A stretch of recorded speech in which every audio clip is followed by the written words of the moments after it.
मैया के मन भावे लाली चुनरिया,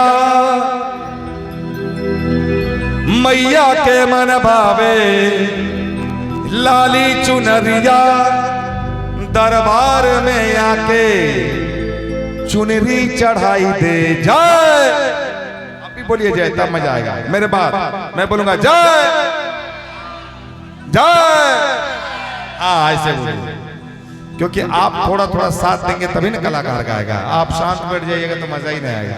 हम आपके लिए आए हैं, आप जब तक झूमिएगा हमारे साथ हमको मजा आएगा। और आप यहाँ बोलेंगे जय, आपके बाल बच्चों की हो जाएगी जय, विजय, दुनिया में जहां भी जाएंगे नाम होगा। इसलिए यहाँ जय जरूर बोलिए, जय, हाँ ऐसे ऐसे बोलिएगा। सब लोग रेडी रहिएगा। अच्छा एक बार माँ बहनों की तरफ से सुने क्या जय, एक बार माँ बहनें खाली बोलिए जय जय, ऐसे जोश में। कैसे? मैया के मन भावे लाली चुनरिया, दरबार में आके चुनरी चढ़ाई दे। जय जय जय जय जय जय जय जय जय जय कारा लगाई दे। जय जय जय जय कारा लगाई दे। जय जय जय कारा लगाई दे। जय जय जय जय कारा लगाई दे। मैया के मन भावे लाली चुनरिया, मैया के मन भावे लाली चुनरिया, मैया के मन भावे लाली चुनरिया, मैया के मन भावे लाली चुनरिया, दरबार में आके दरबार में आके दरबार में आके चुनरी चढ़ाई दे। जय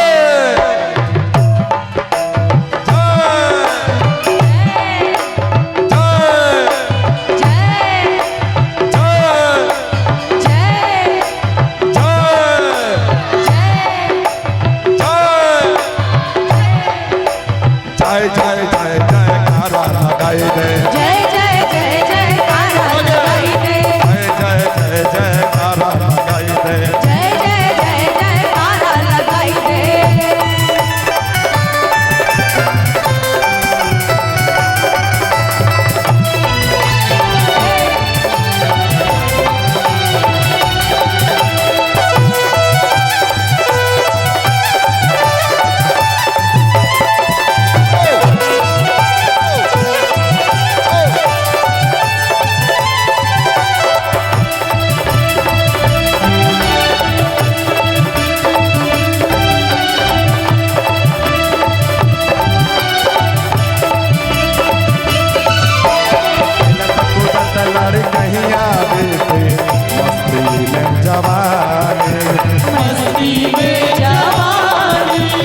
आए बुढ़ापा के तनो रोवे, दूर न होई परेशानी, दूर न हो परेशानी।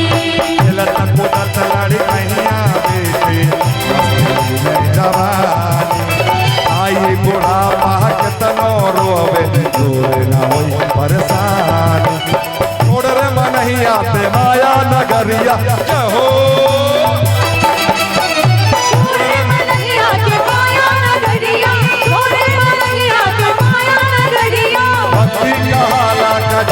दिखाई दे।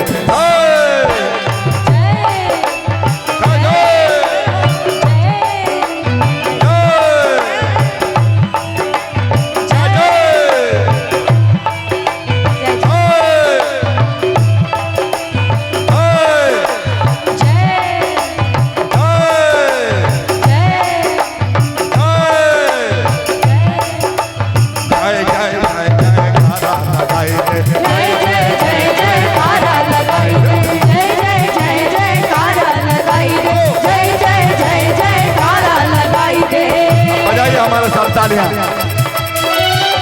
तालियां, सब लोग तालियां हो जाएंगे, सब लोग।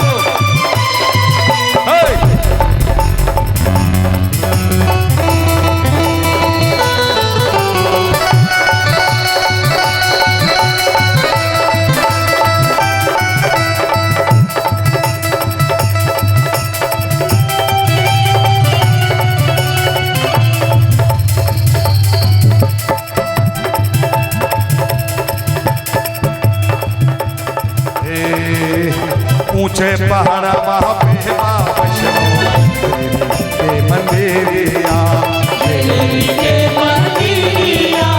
है माता दी कहते चल ना शरीरिया ऊंचे पहाड़ा वहाँ पे वैष्णो के मंदिरिया जय माता दी कहते चल ना शरीरिया महिमा मई माई के ऊंची अटरिया जय हो महिमा मई माई के ऊंची अटरिया महिमा मई माई के ऊंची अटरिया चढ़ के अटरिया पे नारियल चढ़ाई दे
राजेश छैला विनय बिहारी माई के भगत हवा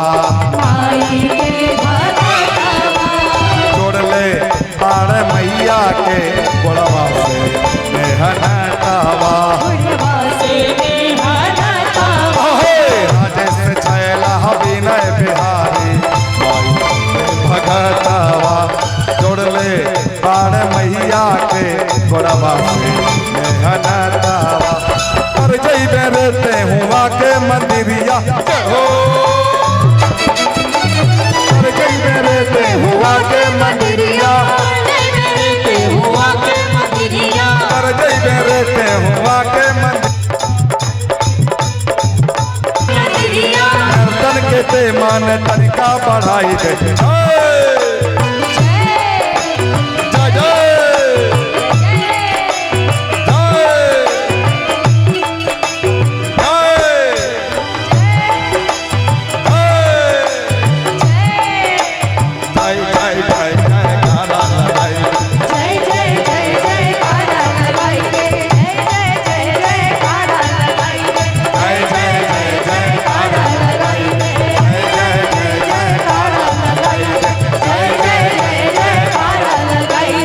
मैया के मन भावे लाली चुनरिया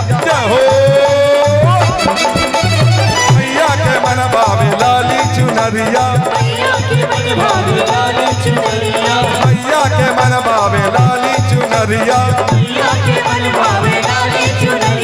दरबार में आके चुनरी चढ़ाई दे